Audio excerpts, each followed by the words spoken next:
hoje mais uma vez aqui para conversarmos com você, com a presença do nosso querido Wander. E antes eu vou ler uma página inicial para que a gente comece a palestra. Então vamos lá. É do livro Minutos de Sabedoria, do Torres Pastorino. Procure não ler coisas desagradáveis e tristes, escândalos e desastres. Leia e pense somente o que é bom e puro, belo e verdadeiro. Afirme a si mesmo que estes são os únicos estados dignos de Deus e do homem. Não converse sobre suas doenças, dificuldade ou pobreza. Quanto mais falar nisso, mais os agravará. Converse apenas sobre fartura e saúde e viva com otimismo. Que assim seja. Boa reunião para vocês. Obrigado. Então, meus amigos, vamos fazer a nossa prece inicial. Deus, Pai de misericórdia, Jesus, médium maior de Deus, neste momento, nós estamos reunidos para mais uma vez divulgar o seu Evangelho explicado também pela doutrina espírita. Que a sua luz e o seu amor estejam entre nós. Que assim seja, graças a Deus. Hoje nós temos o amigo, o professor Wander, que está nos visitando, e desejamos que ele seja inspirado, intuído, assistido, orientado, para que tenhamos um verbo consolador, acolhedor. Sejam bem-vindos. Obrigado. É um prazer estarmos aqui mais uma vez, nessa casa de espiritualidade, casa do bem, sempre com a proposta de meditarmos na nossa doutrina e esclarecermos o nosso processo de caminhada. E hoje eu gostaria de propor não exatamente uma palestra, mas uma reflexão como um gostoso bate-papo a respeito de situações que acontecem no nosso dia a dia, as grandes surpresas que eventualmente nos abatem. E eu trago como tema para a nossa reflexão o caminho que parecia certo. Quantas vezes durante a nossa caminhada e a nossa trajetória nós tomamos decisões e optamos por caminhos que até então pareciam corretos, pareciam que nos fariam bem, parecia o caminho da solução de determinado problema, completamente passageiro, mas depois das nossas decisões, depois que optamos por um caminho, ainda que entendendo ser o melhor, colhemos consequências, colhemos experiências não muito boas, mas é claro, sempre lembrando que toda e qualquer experiência, em qualquer área da vida, em qualquer momento, sempre será um meio de nos fortalecer e de nos aprimorar no processo evolutivo. E eu me lembrei de uma passagem muito interessante, dessa vez, está registrada na própria Bíblia, num livro chamado Ruth. Ruth é um livro que compõe o Velho Testamento. E um dos livros, então, é o livro de Ruth. E ela nos apresenta a história de um homem que confiava em Deus, um homem que acreditava em Deus, com a sua esposa e os seus 2 filhos, e o nome desse homem era Elimeleque, um nome diferenciado, né? Ele residia, segundo esse livro, numa cidade de Belém de Judá, uma importante cidade no sentido cultural e espiritual, ainda hoje, principalmente para quem é judeu e os israelitas. Tudo ia muito bem na vida desse homem, tranquilo, no seu dia a dia, até que Belém foi surpreendida por um grande processo de fome. Até aí pode parecer que é uma coisa muito comum, inclusive hoje, né? Quantos países, quantas pessoas nesse momento sofrem com a fome. Mas não era uma fome habitual, era algo que envolveu, castigou toda a cidade de Belém. trazendo uma fome extrema, muito provavelmente por causa de um longo processo de seca naquela região. Bem, quando fala-se em fome, fala-se na ausência e na escassez de alimentos, o necessário mínimo para manter-se, para manter a sua família, manter os seus filhos. E esse homem então começa a pensar em soluções. Começa a pensar, bom, diante desse quadro de uma fome e uma miséria extrema, o que eu vou fazer? E ele então percebeu que, não muito distante dali, numa cidade chamada Moabe, a fartura ainda reinava. Então imediatamente ele pensou, bom, eu vou me mudar, eu vou levar a minha esposa e os meus filhos para Moabe, vou fazer essa peregrinação de longos dias, vou me estabelecer nessa cidade com um alvo bom, com um propósito correto, que é o quê? Garantir pelo menos a alimentação para sua família. E daí as consequências naturais, como o trabalho, como um espaço para residir, ou seja, as necessidades básicas da vida humana enquanto encarnados, ser atendida de uma forma satisfatória. E esse homem, então, com a sua esposa, Noemi, e os seus 2 filhos, partem em direção a Moabe.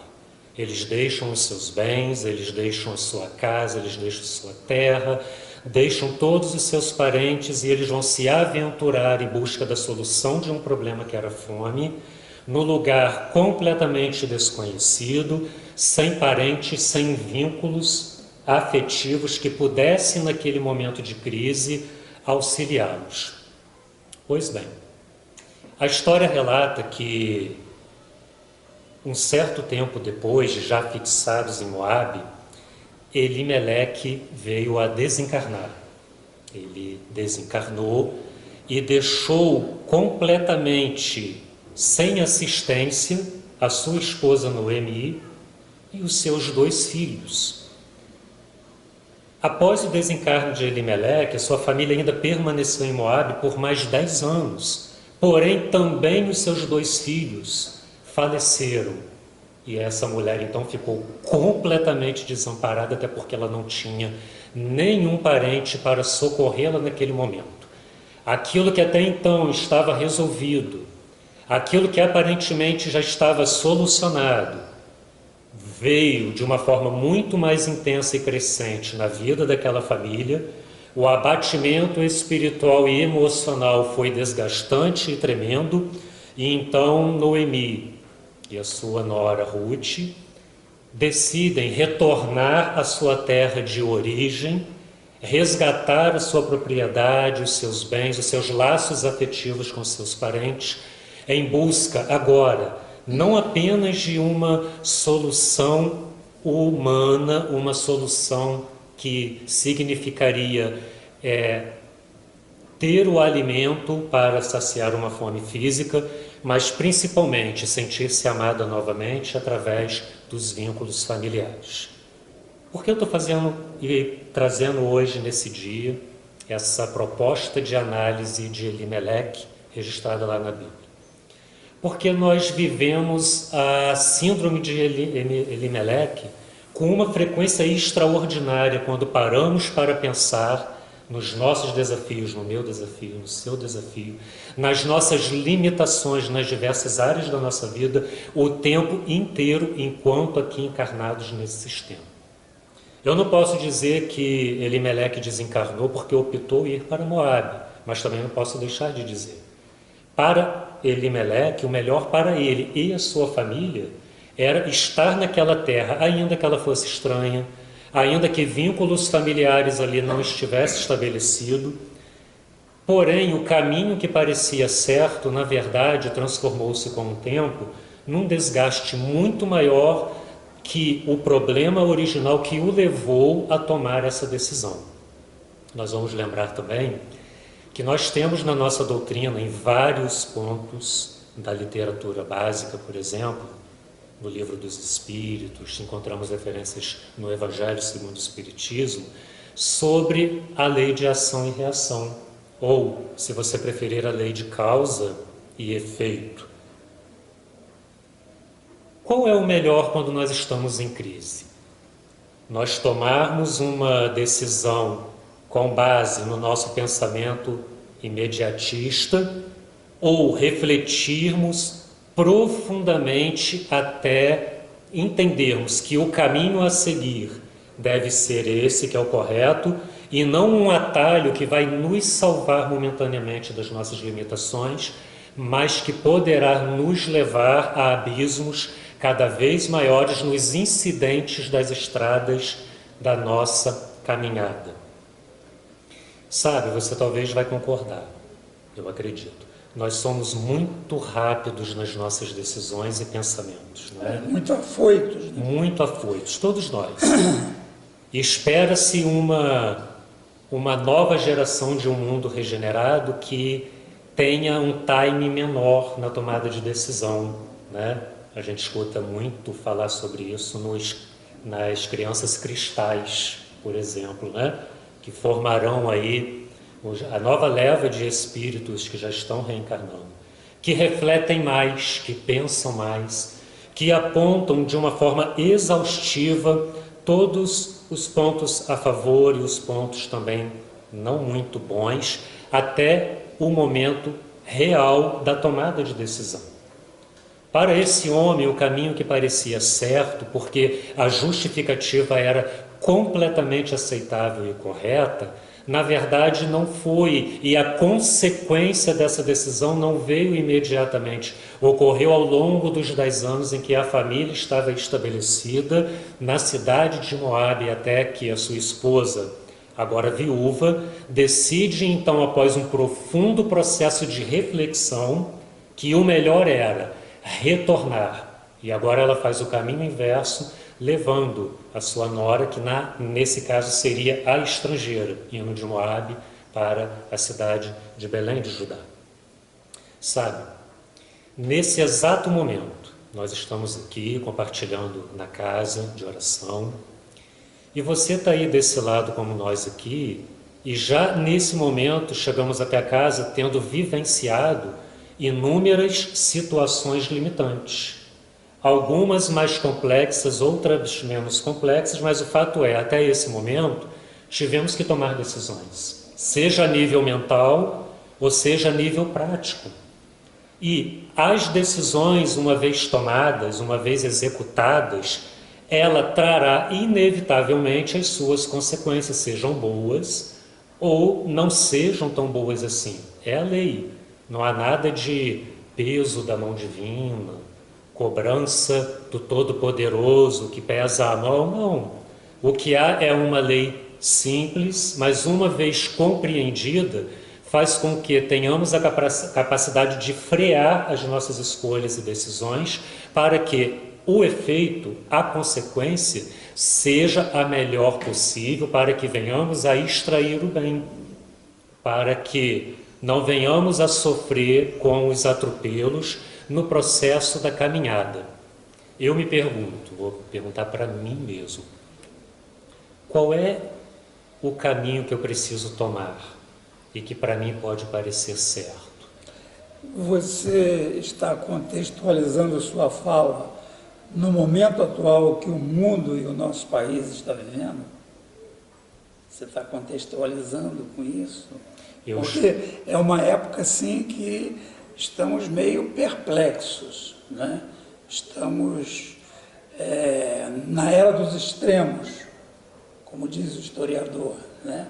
Nós vivemos, Gilson, nesse momento, dois lados da moeda. O primeiro é o nosso lado pessoal enquanto encarnados, lembrando que temos um projeto reencarnatório, nós temos débitos a resgatar de existências passadas. Né? Isso. E o outro lado da moeda é que esse nosso lado pessoal soma-se a todo o contexto e a questão da ambiência e do ambiente como um todo, ao qual nós estamos inseridos e compartilhando com N número infinito de pessoas que tomam decisões e decisões que nos afetam. Nesse contexto, nós também emitimos pareceres, pensamentos, decisões e escolhas que também afetam a outros. Sim. Então, a gente pode dizer, podemos afirmar que nós podemos generalizar para todo o contexto dessa grande rede de energia a qual nós estamos inseridos no planeta e particularmente no Brasil, e o nosso contexto pessoal, único e pleno, que nós precisamos encarar os desafios para tomar as decisões corretas. Que é a questão do livre-arbítrio. Que é a questão do livre-arbítrio, sempre pautado na lei de ação e de reação, Sim. ou de causa Claro. e efeito. Veja bem, esse homem... É uma consciência. Uma consciência que precisa ser lapidada. É por isso que nós aprendemos nos processos de consequência das decisões quando elas são tomadas de forma precipitada. Então nós aprendemos, é uma questão pedagógica, nós aprendemos com os nossos próprios atropelos e as nossas consequências da liberdade de escolha, não temos como correr da lei de ação e reação, porém ela nos amadurece. Mas quando nós também tomamos o caminho correto, verdadeiramente correto, fruto do amadurecimento, do pensamento equilibrado, também somos agraciados com a bênção divina. Porque estamos vivenciando e experimentando uma nova ação que não é fruto de um atropelo, consequência ruim de uma decisão precipitada. Sim, às vezes é urgente, mas não é apressada. Exatamente, acho que essa colocação fecha toda a questão. Gente, nós vivemos um momento muito conturbado, como o Gilson acabou de colocar aqui. Nós vivemos um momento que nós somos testados a cada segundo, eu acho que eu não estou exagerando, a tomarmos um posicionamento e uma decisão, ainda que seja a nível mental. E uma vez pensado, e o pensamento é energia, pensamento é veículo, e às vezes, pior ainda, dito, já fechamos o ciclo da questão da lei de ação e de reação. Nós somos testados, nós estamos convivendo com uma diversidade de pensamentos e de sentimentos completamente opostos, né? Que vai da euforia até o fundo do poço. E como decidir diante de uma prova dessa? Como decidir sem ferir? Como decidir sem se precipitar? Como tomar a decisão sem que eu não venha a me arrepender depois? Eu não sei se você concorda, penso que na dúvida, nós não podemos esquecer que, embora o compromisso seja nosso, porque eu posso pensar que o caminho é correto, porém não é, como essa história que estamos compartilhando aqui hoje, eu não posso esquecer que, como ser encarnado, embora eu tenha minha responsabilidade, eu tenho ajuda espiritual, no caso de dúvida. Na intuição, por exemplo. Nós temos pessoas encarnadas ao nosso redor, que têm uma intuição mediúnica, por exemplo, maravilhosa, e que frequentemente numa simples conversa de um cafezinho, ali está a resposta que eu precisava para que a decisão que eu preciso tomar seja um caminho seguro e correto. Sim, é o nosso inconsciente, o inconsciente coletivo e o seu inconsciente. Exatamente. Seus arquivos, que vão aflorar aí para o ego, né? Para a consciência. Porém, também, nós sabemos que eu não tenho um irmão encarnado ao meu lado, para que possa me ajudar nessa busca, eu sou assistido pela espiritualidade. Os meus guias, as entidades que me acompanham, ou se você preferir os mentores, não importa o título, estão com frequência também ao nosso redor tentando nos intuir, e a nossa precipitação, o nosso nível de pressão mental faz com que não consigamos captar o que esse espírito amigo está desejando compartilhar conosco. Exatamente, é a questão da pessoa que pede ajuda, pede ajuda, pede ajuda, mas ela não para numa meditação, num estado mais calmo. Isso acontece muito. Para ouvir a ajuda que ela pediu.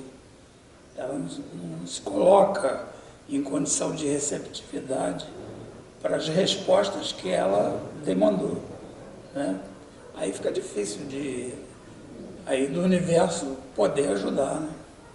E nós sabemos que as nossas atitudes e decisões, elas vão ter um efeito cascata durante muito e muito tempo, não é? Verdade. Que vai respingar não apenas aqui, nesse momento enquanto encarnados, mas nos nossos processos de reencarnação futura. Então, para que o planeta sobreviva, para que eu e você venhamos a escolher o caminho de uma forma correta, porque às vezes somos enganados por nossos sentimentos e as nossas emoções. Sim, certamente. Vamos fazer com que os nossos melhores sentimentos, mesmo na crise, mesmo na dor, mesmo na frustração, mesmo na mágoa, sejam equilibrados, frutos da meditação, frutos da prece, frutos da busca espiritual nas suas mais diversas formas e manifestações, para que o resultado das nossas atitudes, através do nosso livre-arbítrio, venha frutificar em boas consequências, porque as boas consequências somadas às boas consequências dos meus irmãos fazem com que todo o planeta receba essa mesma energia positiva. O meu bem não faz bem somente a mim, faz bem a pessoa que convive comigo, as pessoas que estão ao nosso redor e até aquelas que a gente não conhece, mas que a nossa aura influencia positivamente através das energias, não é? Então essa é a nossa mensagem de hoje. Nem sempre o caminho que parece certo é o caminho certo. Para esclarecer que o caminho seja correto e não um atalho, tem uma decisão difícil para tomar hoje? Talvez você tenha. Você precisa resolver uma situação tão complicada, mas que o histórico dessa complicação está levando você a sair do sério.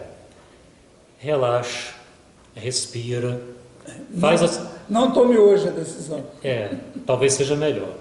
Vá até o seu guia de luz da maneira que você desejar para expressar essa espiritualidade. Converse com ele. Pode ter certeza que talvez amanhã ou daqui a pouco o seu pensamento já esteja mais equacionado, esteja mais em paz, para que o caminho que você tomar venha resultar em bênção, em graça e a manifestação de uma espiritualidade sadia. Que o Mestre nos abençoe de uma forma especial e foi um prazer estar mais uma vez aqui com vocês. Muita paz a todos. Pois é, nessa época em que nós estamos vivendo, não há receitas. Não há receitas. Não tem receita. E o necessário é exatamente esse tipo de conversa que nós estamos tendo aqui. Deve ser uma conversa de paz, de serenidade, de acolhimento, de aceitação e não de colonização da mente do outro. Exatamente. Né? Então é necessário que o outro procure os seus caminhos baseado no seu livre-arbítrio, que é um dom divino, né? E que possa decidir com segurança, talvez sim, talvez não urgente, mas não apressado. Posso pegar um gancho? Claro. Você falou uma coisa aí super importante, principalmente no contexto atual. Pense por você para que você tome a decisão, seja ela qual for. É exatamente o que o Gilson falou aqui com muita propriedade, foi muito importante. Pense, não permita que ninguém pense por você, seja da casa espírita, seja da sua família, seja da tua religião particular, pense por você. Pense, analise, respeite os pontos de vista diferentes, tudo bem. Porém, não se deixe influenciar. Uma coisa é você ser orientado, outra coisa é você ser influenciado numa decisão, seja ela que nível for da vida. Nesse momento, nós precisamos pensar, e não é um pensamento do tipo, pensei. Sim, não é mudar para Moab.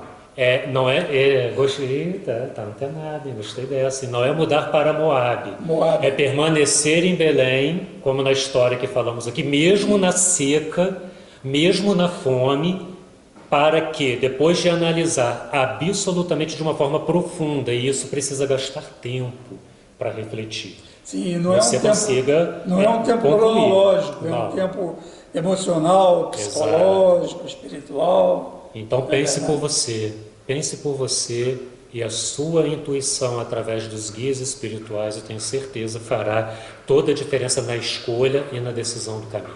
Então, como a gente ainda tem uns 5 minutos, eu queria lembrar você uma coisa que, na verdade, eu procuro sempre lembrar, é que no meio desse emaranhado todo, de vez em quando, a gente tem que lembrar de levantar a cabeça e perguntar o que está acontecendo que eu posso aproveitar disso. Porque são tantas vertentes de ordem familiar, cultural, social, mental, moral, sexual, econômica, política, tantas coisas se cruzando, que é necessário você, de vez em quando, ter o seu momento de respiro, de recolhimento, Sim. e procurar oxigenar, mesmo você submerso nisso, nem que seja com canudinho, você procurar respirar. Para você sobreviver. Para você sobreviver e aproveitar isso, porque tem muitos espíritos desencarnados que adorariam estar nesse momento da Terra, porque é muito rico o que nós estamos passando, não é? E tem gente aqui querendo saltar fora, entendeu? Uma fonte de aprendizado. E a gente tem que aproveitar também, eu vou aproveitar para contextualizar, agora com Setembro Amarelo, que é um mês de conscientização a respeito do suicídio. Sim. Né? E às vezes nós, no meio dessa várias pandemias que estamos vivendo, as pessoas pensam que como forma de saída, como solução, essa pressão toda possa ser o suicídio. Não só o suicídio do corpo físico, mas o suicídio moral, Sim. jogar a toalha para suas crenças, o suicídio familiar, o suicídio econômico, né? Então a gente tem que realmente parar. É um momento de grande riqueza para as nossas reflexões. Com certeza. Com certeza. Quer falar alguma coisa? Não, você fez um complemento maravilhoso. Né? Você tem certeza que foi eu? Eu sou o inconsciente coletivo também. Você enquanto dois encarnados falando aqui, né? A gente sabe que tem uma galera aqui do bem, invisíveis para alguns, né?